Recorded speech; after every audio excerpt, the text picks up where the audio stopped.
마태복음 5장 1절에서 12절.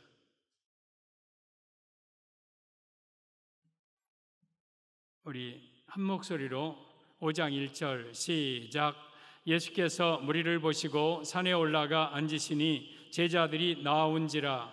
입을 열어 가르쳐 이르시되 심령이 가난한 자는 복이 있나니 천국이 그들의 것이미요. 애통하는 자는 복이 있나니 그들이 위로를 받을 것이미요. 온유한 자는 복이 있나니 그들이 땅을 기업으로 받을 것이미요. 의에 줄이고 목마른 자는 복이 있나니 그들이 배부를 것이미요. 긍휼히 여기는 자는 복이 있나니 그들이 긍휼히 여김을 받을 것이미요. 마음이 청결한 자는 복이 있나니 그들이 하나님을 볼 것이미요. 화평하게 하는 자는 복이 있나니 그들이 하나님의 아들이라 일컬음을 받을 것이미요. 의를 위하여 박해를 받는 자는 복이 있나니 천국이 그들의 것임이라. 나로 말미암아 너희를 욕하고 박해하고 거짓으로 너희를 거슬러 모든 악한 말을 할 때에는 너희에게 복이 있나니 기뻐하고 즐거워하라. 하늘에서 너희의 상이 큼이라. 너희 전에 있던 선지자들도 이같이 박해하였느니라. 아멘. 오늘 제목은 예수님이 말씀하신 복 있는 자라는 제목으로 말씀을 드립니다. 예수님께서 무리를 보시고 산에 오르셨습니다. 그 산은 그렇게 험한 산은 아닙니다. 야트막한 산. 많은 사람들이 이제 예수님 앞에 나와서 예수님 앞에 앉았습니다. 과연 저분이 무슨 말씀을 할까 하고 기대감을 가지고 예수님 앞에 앉았을 때에 예수님께서 심령이 가난한 자는 복이 있나니 천국이 그들의 것이미요. 애통하는 자는 복이 있나니 그들이 위로를 받을 것이미요. 온유한 자는 복이 있나니 그들이 땅을 기업으로 받을 것이미요. 의에 줄이고 목마른 자는 복이 있나니 그들이 위로를 받을 것이며 또 배부를 것이며 긍휼히 여기는 자는 복이 있나니 그들이 긍휼히 여김을 받을. 지금 이렇게 말씀하시는 거예요. 지금 예수님께서 계속 복이 있는 자, 복이 있는 자, 복이 있는 자를 말씀하십니다. 이게 팔복인데 여러분, 우리가 세상에서 복 있는 자는 누굽니까? 일단 돈이 많아야 돼요. 그리고 자녀가 잘 되고, 그리고 몸이 건강하고, 더불어서 사회적인 명예 권세 있으면 금상첨화고, 이런 걸 다 가진 사람은 복을 많이 받은 사람이고, 이런 것이 상대적으로 적은 사람은 복을 안 받은 사람, 못 받은 사람이고, 세상 사람들이 느끼는 복은 그런 거예요. 물론 이것도 축복 중에 하나예요. 그러나 복의 전체는 아니에요. 어쩌면 진정한 복은 아니에요. 자녀들도 때가 되면 다 흩어져 버려요. 또 물질도 하나님이 훅 불어버리면 날아갈 것들이고, 건강도 한번 건강하다가도 딱 한번 꺾어지면 건강 끝나요. 그리고 이 모든 것들을 다 가졌다 할지라도 내가 이 세상 떠나는 날은 그 어떤 것도 가지고 갈 수 없는 것들이에요. 한마디로 말하면 이게 진정한 복이 아니라는 뜻이죠. 그러면 예수님이 말씀하신 복이 진짜 복인데, 오늘 본문을 통해서 예수님이 말씀하신 복 있는 자가 과연 누구인가? 오늘 여러분들이 예수님이 말씀하신 복 있는 자가 되기를 바랍니다. 이게 진정 복 있는 자의 모습입니다. 예수님이 말씀하신 복 있는 자, 첫째, 심령이 가난한 자가 복이 있습니다. 3절에 오면 심령이 가난한 자는 복이 있나니 천국이 그들의 것이미요. 심령이 가난하다, 마음이 가난하다, 이 사람이 복이 있는데 그 사람은 천국에 들어간다. 그러면 심령이 가난하다는 말은 어떤 의미냐? 예수님만 의지하고 사는 자임을 의미합니다. 사랑하는 성도 여러분, 예수님 말씀하신 복 있는 자는 하나님 대신 예수님, 하나님만 의지하고 사는 자입니다. 그런 자가 천국에 들어간다. 전 여러분들이 하나님만 의지하고 살기를 바랍니다. 여기에 이 가난이라는 푸토코스라는 단어는요, 상대적 가난이 아니라 절대적 가난, 절대적 빈곤, 이걸 뜻하는 거예요. 내가 다른 사람과 비교해서 조금 가난한 그게 아니라 완전한 빈곤의 상태, 완전한 그러한 곤고한 상태, 이게 복 있는 사람입니다. 이게 마음이 가난한 거예요. 그러니까 이 말씀은 나는 아무것도 아닙니다. 나는 의지할 것도 없고, 나는 누가 도와줄 자도 없고, 나는 힘이 되는 것도 없고, 나는 아무것도 없는 상태입니다. 그러면서 주님만 바라보고 주님만 의지하는 자가, 이게 마음이 가난한 자고, 그러한 자가 천국에 들어갑니다. 성도 여러분, 여러분이 가지고 있는 건강과 재산과 자녀들과 부모와 세상 것들, 이걸 의지하는 게 아니라 나는 이런 것은 없는 것처럼 여깁니다. 나는 오직 예수님밖에 없습니다. 나는 하나님만 의지합니다. 하나님이 나 붙잡아 주지 아니하면, 하나님이 나 도와주지 아니하면 나는 아무것도 할 수 없는 연약한 자입니다. 이게 심령이 가난한 자예요. 이러한 자가 천국 들어가요. 마태복음 18장에 오면 제자들 12제자가 예수님과 함께 길을 가면서 서로 누가 크냐 하고 서로 쟁론을 해요. 야, 우리 중에 누가 큰 자, 천국에서 누가 큰 자일까? 누가 가장 높은 자리에 앉을까 할까? 서로 쟁론을 하는데 예수님께서 그것을 바라보시다가, 얘들아, 너희들 노중에서 논쟁하는 게 뭐냐? 누가 크냐고 너희들 지금 논쟁하느냐? 하면서 한 어린아이를 불러 세웠어요. 그러면서 예수님께서 마태복음 18장 3절에 이렇게 말씀하십니다. 보면 이르시되 진실로 너희에게 이르노니 너희가 돌이켜 어린 아이들과 같이 되지 아니하면 결단코 천국에 들어가지 못하리라. 그러니까 어린아이 같이 되어야 천국에 들어간다. 지금 어린아이 같은 마음이 가난한 마음입니다. 가난한 심령입니다. 어린아이는 누굽니까? 어린아이는 엄마 조그맣게 따라서 손잡고 다니는 아장아장 걷는 어린아이. 엄마 떨어지면 죽을 것 같고 엄마밖에 모르고 엄마만 바라보고 엄마 없으면 막 앙앙 울고 막 죽어. 거기다가 과자를 줘도 소용없고 돈을 지어도 소용없고 무슨 얘기를 해도 소용없어. 나는 엄마밖에 없어. 엄마 떨어지면 난 죽어. 이것이 바로 가난한 마음이에요. 이러한 자가 천국에 들어가요. 성도 여러분, 여러분들은 심령이 가난한 자가 돼야 돼요. 나는 아무것도 없습니다. 나는 의지할 데도 없고, 나는 힘도 없고, 나는 하나님밖에 없나이다. 하나님밖에 없습니다. 이 마음을 가지고 여러분들이 살아가는 자가 복 있는 자고, 그러한 자가 천국을 기업으로 받습니다. 잠언 13장 7절 보면 스스로 부한 채 하여도 아무것도 없는 자가 있고, 저건 세상 사람들이에요. 세상 사람들은 스스로 가졌다고 생각을 해요. 돈도 많고, 나는 많이 배웠고, 나는 많은 걸 가지고 있고. 그런데 실상은 아무것도 없는 자들이에요. 두 번째, 스스로 가난한 채 하여도 재물이 많은 자가 있느니라. 저게 우리 성도, 가난한 마음을 가지고 있는데, 나는 가난한 채 한다. 나는 돈이 많이 있지만 나는 돈이 없는 것처럼 산다. 누가 더 뺏으려 할까 봐, 돈 달라고 할까 봐, 돌려먹을까 봐. 그게 아니라 아무리 많은 돈이 있어도 나는 그 돈이 거지하지 않는다. 나는 가난한 자다. 돈뿐만이 아니죠. 학벌이 아무리 많아도, 아무리 건강해도, 아무리 대단한 직위가 있고, 아무리 재산이 많아도 나는 가난한 사람입니다. 나는 아무것도 없는 사람입니다. 돈이 내가 의지가 되고, 내 힘이, 내 건강이, 내 재산이 의지가 아니라 나는 오직 하나님밖에 없습니다. 나는 가난한 자입니다. 이게 바로 복 있는 자예요. 그러한 자가 천국 가요. 그래서 여러분들을 아무리 돈이 많고요, 아무리 세상적인 것들이 화려하다 할지라도 그것 의지하고 살아가지 말고, 하나님, 나는 주님밖에 없습니다. 하나님 한 분밖에 없습니다. 이런 마음을 가지고 사는 자가 가난한 마음이고, 그러한 자가 복 있는 자고 천국에 들어갑니다. 고린도전서 7장 29절에 오면, 형제들아, 내가 이미 너에게 일렀거니와 그때가 가까워진 고로. 그때는 언제? 재림입니다. 지금 점점 재림이 지고 종말이 가까워진 때입니다.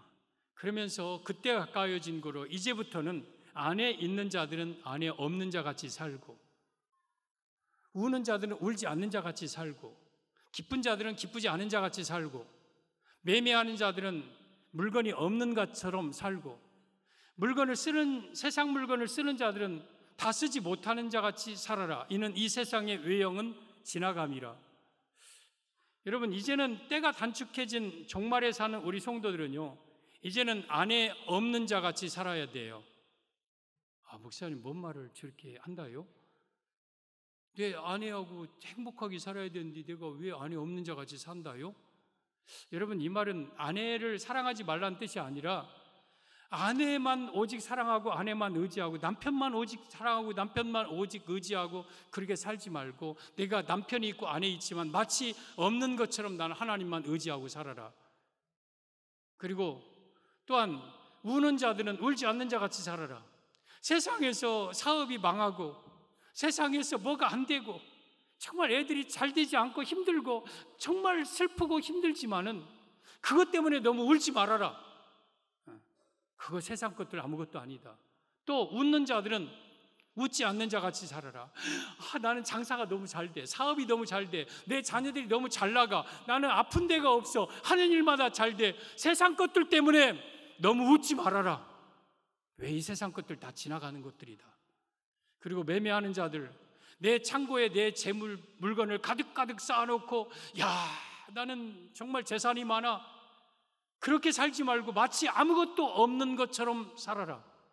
그리고 물건을, 세상 물건을 쓰는 자들은 다 쓰지 못하는 자 같이 내가 이것 갖고 내가 이것 노후 인생 살아가고 내가 이것 갖고 내가 살아가지 하는 것처럼 살지 말고 이거 다 쓰지 못하고 가는 자처럼 살아라. 한마디로 말하면 여러분, 아내 가족이죠. 자기 가족 너무 의지하고 가족을 너무 바라보지 말아라. 그리고 우는 자들, 웃는 자들, 세상 것들에 대해서 너무 거기에 얽매이지 말아라. 세상 것들 너무 의지하지 말아라. 그리고 매매하는 자들, 그리고 물건을 쓰는 자들, 물질 문제, 돈에 대해서 너무 의지하고 거기에 매이지 말아라. 마치 없는 것처럼 살아라. 이런 것들, 여러분, 가족도 너무 의지하지 말고 세상 것들도 너무 의지하지 말고 재산도 재물도 너무 의지하지 말고 나는 없는 자처럼 마치 하나님 한 분밖에 없는 것처럼 살아라. 이것이 심령이 가난한 자고 이게 복 있는 자고 그러한 자들에게 천국을 들어갈 자격이 주어진다. 우리 성도 여러분, 우리는요 아무것도 의지해서는 안 돼요. 오직 하나님 한 분밖에 없고 하나님 떠나면 죽고 죽을 것 같고 나는 하나님 사랑밖에 모르고 이렇게 사는 자가 심령이 가난한 자예요. 그렇게 사는 자에게 천국의 복을 주셔요. 어떤 분이 목사님, 세상에요 믿을 사람 하나도 없습니다 그래요. 아마 큰 손해를 봤나 봐요. 사람 믿다가. 그러죠. 세상에 믿을 사람 아무도 없어요. 여러분, 그러면서 제가 그분에게 미가서 7장 5절 말씀을 해드렸어요. 너희는 이웃을 믿지 말며 친구를 의지하지 말며 내 품에 누운 여인에게라도 내 입의 문을 지킬지어다. 내 품에 누운 여인은 내 아내예요. 내 남편이에요. 내 남편도 믿지 말라. 내 아내도 믿지 말아라. 목사님, 그러면 목사님 불신하고 살라는 뜻입니까? 의심하고 살라는 뜻입니까? 그게 아니라 친구나 이웃이나 내 가족이나 믿을 존재가 아니라는 거예요. 의지할 존재가 아니라는 거예요.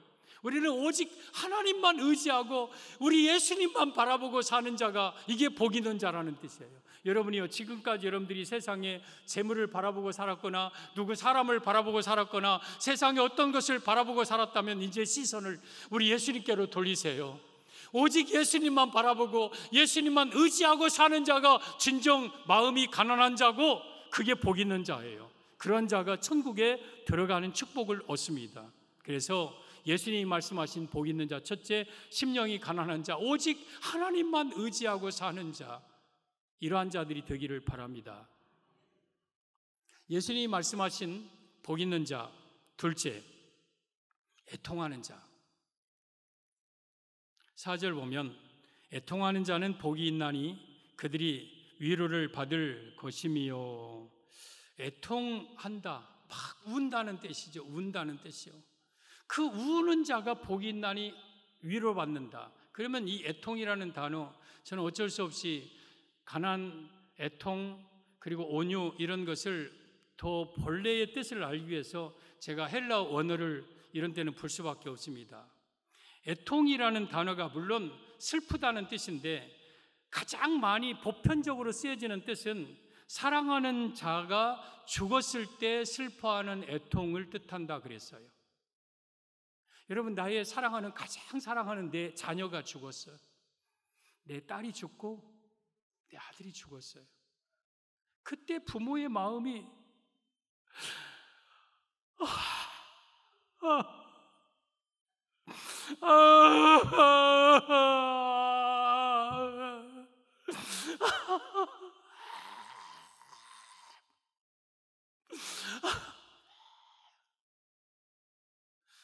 내 자녀를 잃어버렸을 때의 그 애통함, 그 슬픔, 극도의 고통, 이게 바로 애통의 뜻이에요. 그러면 우리가 왜 그렇게 슬퍼해야 돼요? 왜 그렇게 우리가 고통스럽게 살아야 돼요? 이것은 죄에 대한 슬픔을 의미하는 거예요. 내 죄에 대해서 심히 슬퍼하며 애통하는 것, 이게 복 있는 자예요. 사랑하는 성도 여러분, 내가 영적인 곤고함을 자각하고 내가 이렇게 살다가 나는 지옥 가겠구나, 내가 이렇게 살다가는 나 지옥불 속에 던져지겠구나, 나는 어찌하면 좋으리요, 나 이렇게 살면 안 되잖아, 내가 이렇게 살다가 나 지옥 가면 어떡해 하면서 막 자기 죄를 슬퍼하면서 애통해하는 이 애통하는 자가 복이 있는 거예요. 성도 여러분, 우리가 다른 사람에 비해서는, 다른 사람에 대해서는 이 애통함을 보여주지 마세요. 사람들 앞에 슬퍼함을, 사람들 앞에 눈물을 보여주지 마세요. 사람들 앞에는요, 너희는 항상 기뻐하라, 내가 다시 말하노니 기뻐하라, 범사에 항상 기뻐하라, 기뻐하면서 살아야 돼요. 그래서 사람들이 여러분을 볼 때는 저 사람은 기뻐하는 자, 이것만 눈에 보여야 돼요. 그러나 반면에 하나님 앞에 섰을 때는 우는 자가 돼야 돼요. 슬퍼하는 자가 돼야 돼요. 물론 매 시간은 아니지만 정말 내 죄에 나의 곤고함을 자각하고 가슴 찢으면서 우는 자, 이러한 애통하는 자가 하나님의 위로를 받게 되는 거예요. 사도 바울은 예수님 만나기 전에 대단한 사람이었습니다. 엄청난 것들을 다 가지고 있었습니다. 그리고 사도행전 9장에 사도 바울이 다메섹에서 예수님을 만납니다. 그리고 그가 얼마나 하나님 앞에서 눈물로 회개하고 그가 막 애통하는지 몰라요. 그러면서 로마서 7장 25절에 오라, 나는 곤고한 사람이로다, 누가 이 사망의 몸에서 나를 건져내랴, 오라, 나는 죽을 사람이다, 곤고한 사람이다. 그러면서 디모데전서 1장 15절에 나는 죄인 중에 괴수다, 죄인 중에 괴수. 사도 바울은요, 율법의 의로는 흠이 없는 사람이었어요. 스스로 책망할 자책할 것을 아무것도 찾지 못하는 사람이었어요. 그런 그가 왜 내가 이렇게 곤고하다고, 내가 이렇게 죄인 중에 괴수라고 말할 수 있습니까? 하나님 앞에 내 자신을 보니까 나는 너무 더럽고 추한 죄인이에요. 이렇게 살다가 난 그대로 지옥 갈 사람이야. 이걸 생각하니까 곤고한 거예요. 이걸 생각하니까 가슴이 미어지는 아픔이 오는 거예요. 여러분이요, 여러분의 애통할 거리가 없는 사람입니까? 목사님, 나 죄도 별로 안 짓고요, 나 신앙생활 잘하고 있거든요, 나는 하나님 앞에 그렇게 애통할 만한 것이 별로 없는 거예요. 여러분, 그렇다면 여러분들이 하나님 앞에서 여러분 자신을 한번 세워보세요. 하나님의 그 영광 앞에 내 자신을 보면은요, 나 괜찮다 이렇게 말할 사람은 여기에 한 사람도 없어요. 그 하나님 앞에 섰을 때에 나에게 엄청난 그 아픔과 고통이 찾아오는 거예요. 이게 애통함이에요. 이게 애통함. 그러한 자에게, 그런 자가 복이 있고 그러한 자가 위로를 받는다. 이 위로라는 단어는 파라클레오라는 단어인데요, 자기 옆으로 불러내다, 그 말이에요. 우리가 정말 아픔을 가지고 살면요, 하나님이 우리를 옆으로 끌어당기셔요. 아니, 하나님이 내 옆에 오셔요. 그리고 감싸주셔요. 나를 안아주셔요. 그 하나님의 위로가 진정한 위로예요. 성도들, 우리는 모두 다 위로가 필요한 사람들이에요. 아무리 똑똑하고 잘났고 살아도 정말 진정한 위로가 필요한데 우리는 사람의 위로는 진정한 위로가 되지 않아요. 하나님의 어루만지심, 하나님의 감사심이 우리에게 필요한 거예요. 애통하는 자에게 죄에 대해서 슬퍼하고 죄를 애통하고 죄를 고통스러워하는 자에게 이러한 위로가 있다. 이게 진정한 복 있는 것이죠. 예수님이 이 땅에 오셔서 가장 첫 번째 외치신 말씀이 있어요. 마태복음 4장 17절에 회개하라 천국이 가까이 왔느니라. 회개하라 천국이 가까이 왔느니라. 그러면 바꿔 말하면 회개하지 않으면 천국 못 간다는 것이에요. 회개하는 자만 천국 간다는 뜻이에요. 물론 회개는 예수님을 내 마음속에 영접하여 죄로 가든 지옥으로 가든 인생이 뒤로 돌아서 하나님을 향한 것이 회개지만, 내 마음속에 있는 죄를 내가 자각하고 깨닫고 슬퍼하고 애통하고 그 죄를 토설하고 그 죄를 끊는 자가 진정한 천국에 들어갈 자이다. 그래서 예수님이 회개를 선포했어요. 근데요, 바리새인 서기관들은 그 예수님의 회개를 거부했어요. 듣기 싫어, 안 들어. 내가 뭐 회개할 것이 있다고. 나는 일에 2번씩 금식하고 소득에 11조 드리고 나는 율법대로 살고 나는 성전에서 예배 잘 드리고 나는 그거 나와 상관이 없는 얘기야 하고 귀를 막고 예수님의 말씀을 듣지 않았어요. 그러자 예수님이 뭐라고 하시냐면 누가복음 7장 31절에 이 세대를 내가 무엇으로 비유할까? 무엇과 같은가? 아이들이 장터에 앉아 서로 불러 이르되 내가 너희를 위하여 피리를 불어도 너희가 춤추지 않고 내가 애곡하여도 너희가 곡하지 울지 아니하였다.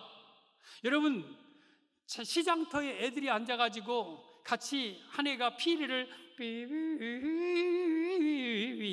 막 불면 와 같이 춤추고, 아니면 한 애가 울면 같이 울고 그래야 되는데, 예수님이 피리를 불어도 저들은 춤추지 않았고 예수님이 곡하여도 저들은 곡하지 않았어요. 예수님의 말씀을 거부하고 예수님의 그 애통함이 그들에게는 없었어요. 그래서 그들은 지옥 간 거예요. 지옥 간 거. 성도 여러분, 우리는 이 땅에 살면서 행복하게 살아야 돼요. 마음껏 기뻐하면서 춤추면서 살아야 돼요. 그러나 때로는 우리 하나님 앞에서는 우는 자가 돼야 돼요. 통곡하는 자가 돼야 돼요. 근데 이 세상은 통곡하지 않아. 이 사회는 통곡하지 않아. 울지 않아. 교회들도 울지 않아. 애통함이 없어. 애통함이 없어.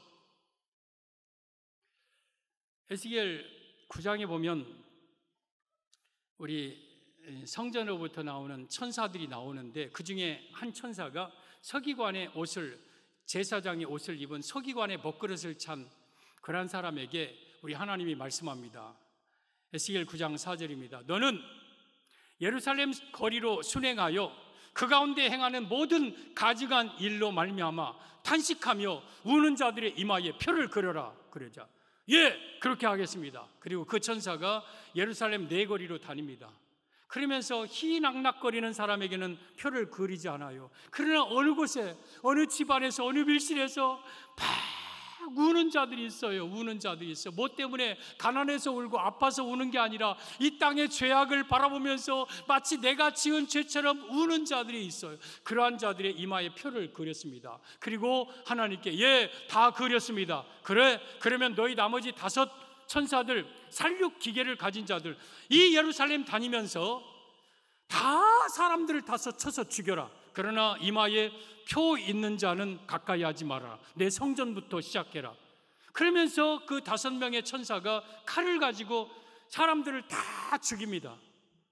이것은 재림 심판을 보여주고 있는 내용인데, 마지막 때 다 죽는다, 지옥 멸망을 당하는데 지옥 가지 않고 살아남을 자들이 이마에 표 있는 자들이 있어요. 물론 성령의 인침입니다. 그런데 그들이 어떤 자들입니까? 우는 자들이, 우는 자들.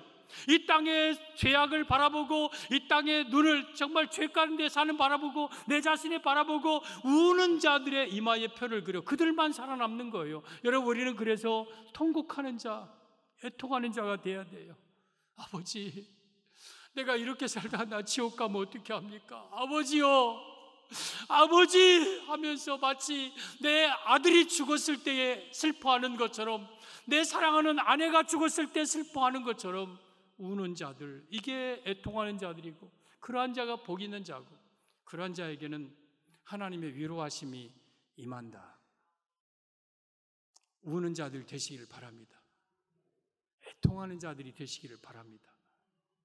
그리고 예수님이 말씀하신 복 있는 자, 셋째, 온유한 자입니다. 온유한 자. 5절에 보면 온유한 자는 복이 있나니 그들이 땅을 기업으로 받을 것이며, 온유하다는 뜻은 분노와 혈기를 다스린다는 뜻입니다. 그래서 예수님이 말씀하신 복 있는 자 셋째는 분노와 혈기를 다스리는 자, 이러한 자가 복이 있다. 그는 땅을 기업으로 받는다. 여기 온유라는 프라이스라는 단어는 온유하다, 친절하다, 따뜻하다 그 뜻이에요. 사람이 따뜻한 사람이 돼야 돼요. 여러분 친절한 사람이 되시기를 바랍니다. 그런데 이 프라이스라는 단어의 원어의 뜻은 온유하다 하니까 원래부터 요약하고 원래부터 따뜻하고 원래부터 부드러운 사람이 아니라 마치 야생에 있는 짐승을 길들여서 부드럽게 만든다는 뜻이 이 프라이스라는 단어의 원어의 뜻이에요. 그러니까 야생마, 막 야생에 팍 뛰면서 힘은 엄청나게 있는데 그 힘을 절제하지 못해서 막 자기 마음대로 살고 있는 이 야생마를 조련사가 길들입니다. 팍 길들이고 막 해서 이제 말을 이제는 길들여서 온순하게 만들어서 주인에게 순종하는 말로 만드는 것, 이게 바로 온유함입니다. 그러니까 힘의 절제함, 힘의 통제, 이걸 의미하는 거죠.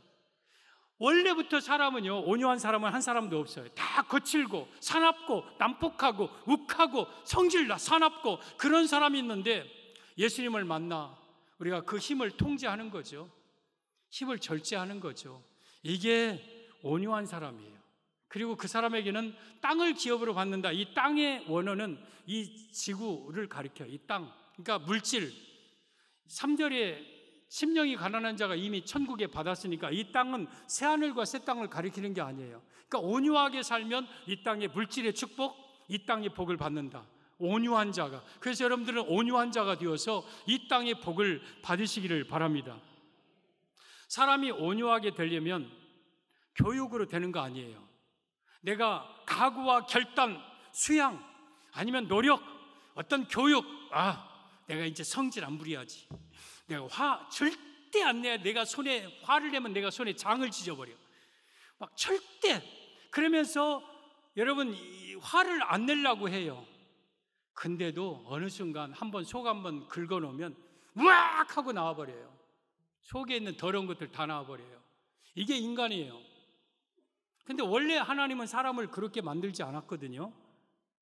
아담과 하와를 하나님이 자기 형상 곧 하나님의 형상대로 사람을 창조하시되 남자와 여자를 창조하셨고, 여러분 하나님의 형상대로 우리를 창조하셨어요. 그러면 하나님은 형상이 있는 분입니까? 하나님이 손 2개고 코, 눈, 귀 있는 분입니까? 하나님은 형체가 없는 분인데 어떻게 형상대로 만들었을까? 이 하나님의 형상은 하나님의 성품이에요. 하나님의 성품. 하나님의 성품대로 아담과 하와를 만들었는데 원래 아담과 하와는 온유한 자로 지어졌어요. 온유한 자. 그런데 선악과 따먹고 범죄함으로 말미암아 이제 죄가 들어오고 하나님의 성품을 잃어버립니다. 그리고 마귀적인 성품이 인간의 마음속에 들어옵니다. 마귀는 거칠고 난폭하고 사납고 성질내고 막 화내고 혈기 부리고, 이 온유함이 사라지고 사람들의 마음속에 이런 거칠고 난폭하고 욱하는 성질들이 우리 안에 다 들어와 있어요. 근데 이것을 어떻게 우리가 빼냅니까? 이게 노력으로 교육으로 안 된다니까요. 그런데 내 안에 둘째 아담이신 예수님을 내가 마음속에 모시면 첫째 아담이 잃어버렸던 하나님의 형상을 예수님을 통해서 이제 회복하게 돼요. 그래서 점점 사나운 사람이 온순한 사람이 되고 온유한 사람이 돼. 물론 하루아침에 되는 건 아니에요. 여러분들이 신앙생활한 지 얼마나 됐습니까? 20년 된 사람, 30년 된 사람, 10년 된 사람, 5년 된 사람, 아니면 평생 태어나면서부터 80년까지 지금까지 다 예수님 믿은 사람 여기 계실 거예요. 그러면 신앙 연조 물론 하나님의 은혜고 귀한 거예요. 그러나 내가 70년 신앙생활 했는데도 내 안에 막 혈기가 있어. 밥 먹다가 밥을 이렇게 해버려. 이걸 먹으라고 준 거야? 자기 아내한테 화내. 엄마, 너 왜 늦게 와? 이 자식이 막 하면서 애들한테 화내고 혈기 부려. 그럼 믿는 자가 아니잖아요. 아니, 최소한 1년 믿은 사람들은 아직도 온유함의 성품이 안에 들어오지 자리 잡기 못했기 때문에 그럴 수도 있어요. 근데 신앙생활 50년, 30년 한 사람이 자기 마음을 하나 다스리지 못해서 혈기가 불러올라오고 분노가 올라오는 사람이 그 예수님 믿는 사람 아니죠, 그 사람은. 여러분, 물론 속도의 차이는 있겠지만 점점점 예수님의 성품인 온유함이 우리 안에 자리 잡아야 돼요.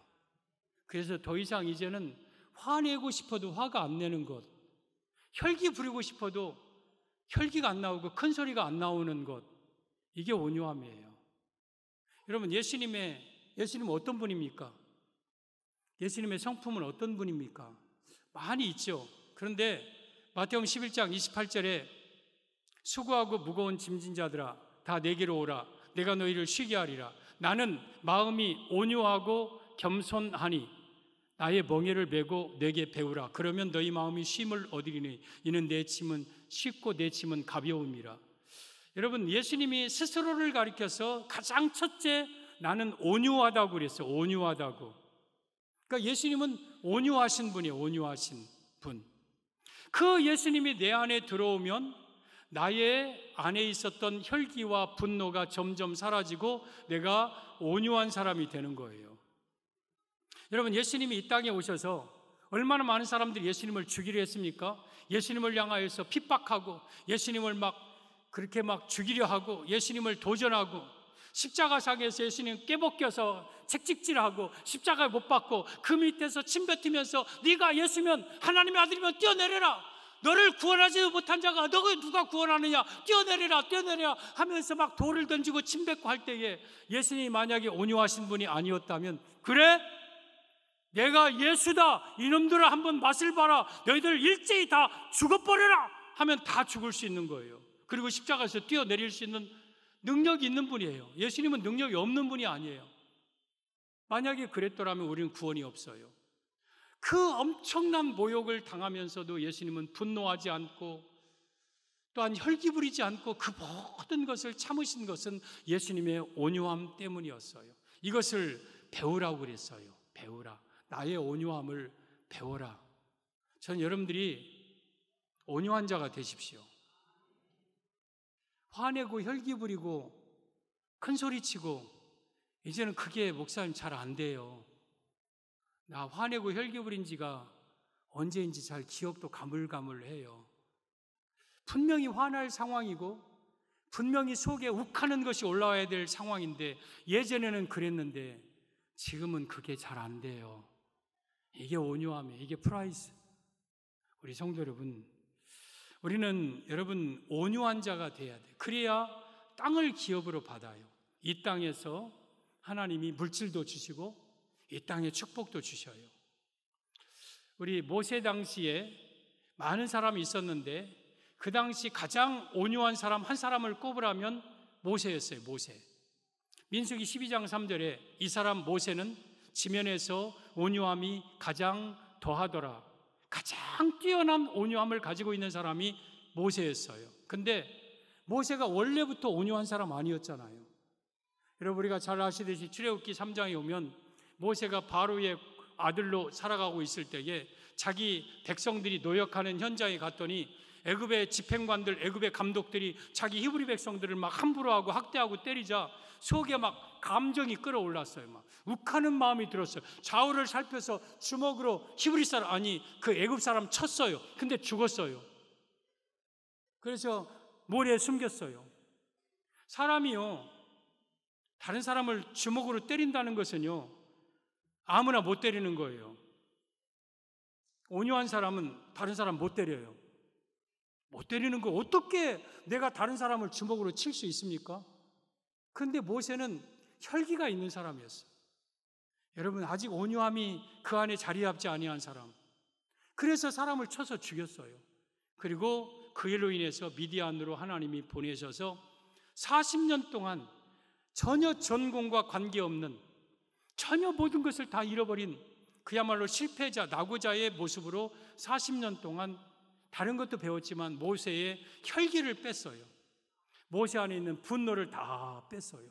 그래서 온유한 사람이 되게 했어요. 그리고 그때가 되니까 모세에게 하나님의 지팡이 들려줘서 너는 애굽으로 내려가서 내 백성 이스라엘을 구원하여 가나안 땅으로 인도하라 하고 하나님의 지팡이를 그의 손에 들려주었어요. 만약에 모세가 40세 때에 그 혈기 왕성할 때에 이스라엘 백성들에게 다스릴 지팡이를 주었다면 모세는 이스라엘이 원망하고 불평하고 막 큰 소리치고 죽이려 할 때 그 지팡이를 다쳐서 죽였을 거예요. 그 능력으로 이스라엘 백성들 다 엎드려뜨렸을 거예요. 근데 모세는 이미 온유한 사람이었어요. 그래서 이 모든 원망 불평도 다 받아들일 수 있는, 그 속에서 분노와 혈기를 내지 않을 수 있는 힘이 모세에게 있었던 거예요. 그러면 오늘날 지팡이는 하나님에게 누구에게 쥐어주느냐? 온유한 자에게 쥐어준다는 뜻이에요. 지팡이는 왕이 가지고 있는 지휘봉입니다. 군의 대령이나 장군들이 손에 지팡이 들고 있는 그만큼 지위가 높다는 뜻입니다. 그 지팡이 하나는 권위가 있는 거예요. 여러분, 우리가 온유한 자가 될 때에 여러분의 손에 하나님의 지팡이를 들려주셔서 능력을 행하게 만들 것이며, 그리고 여러분들을 점점 더 이 사회에서 위대하게 높은 자리에 많은 것을 여러분 갖도록 하게 하실 것입니다. 그러려면 우리가 온유한 거예요. 그러한 자가 받는 땅의 축복이에요. 무엇보다도 여러분들 절대 화내고 혈기 부리고 분노하고 큰소리치고 다른 사람, 특별히 내 가족에게 막 화내고 그런 자 되지 말으십시오. 우리 잠언 16장 32절에 오면 노하기를 더디하는 자는 용사보다 낫고 자기 마음을 다스리는 자는 성을 빼앗는 자보다 나으니라. 내가 노하기를 더디하고 마음을 다스려, 과거 같으면 내 주먹이 10번도 더 나갔어. 근데 참아져. 막 속에서 막 더러운 말이 막 쌍욕이 막 나와. 근데 왜 그런 것이 안 나오는지 모르겠어. 이것은 내가 노력해서가 아니요, 내가 교육받아서가 아니요, 내 안에 예수님이 들어오셔서 나의 삶에 사납고 난폭하고 거친 걸 제거해 주시고 온유한 예수님의 마음으로 내가 점점 변화되었기 때문에 그러한 순간에도 내가 화내지 않고 혈기 분노내지 않고 참을 수 있는 온유함이 우리에게 주어진 거예요. 그것이 복 있는 자고 그러한 자에게 하나님이 이 땅의 축복을 주신다는 뜻입니다. 저는 이 세 가지 모두 다 예수님의 성품입니다. 마음이 가난한 것도 예수님이고, 애통하는 것도 예수님이고, 온유한 것도 예수님이고, 예수님 팔복 자체가 예수님의 성품인 거예요. 우리가 점점 예수님 닮아 나가는 거예요. 여러분들이 무엇보다도 여러분 마음이 가난한 자가 되십시오. 아무리 여러분들이 세상 것들이 많이 있어도 나는 이것은 없는 자입니다. 나에게는 오직 예수님밖에 없습니다. 마치 어린아이처럼 가난한 마음을 가지고 예수님만 바라보고 하나님만 의지하는 자에게 하나님은 천국의 축복을 주실 것이며, 마치 내 자녀가 죽었을 때의 애통함처럼 죄에 대해서 슬퍼하고 통회하고 죄 가운데 나를 괴로워하는 나에게 하나님의 위로가 있을 것이며, 여러분 온유한 자, 혈기와 분노를 다스리고 여러분 온유한 성품을 가지고 사는 자에게 이 땅의 축복을 주실 것입니다. 이러한 자가 복 있는 자입니다. 이러한 성도들이 되기를 예수님의 이름으로 축복합니다.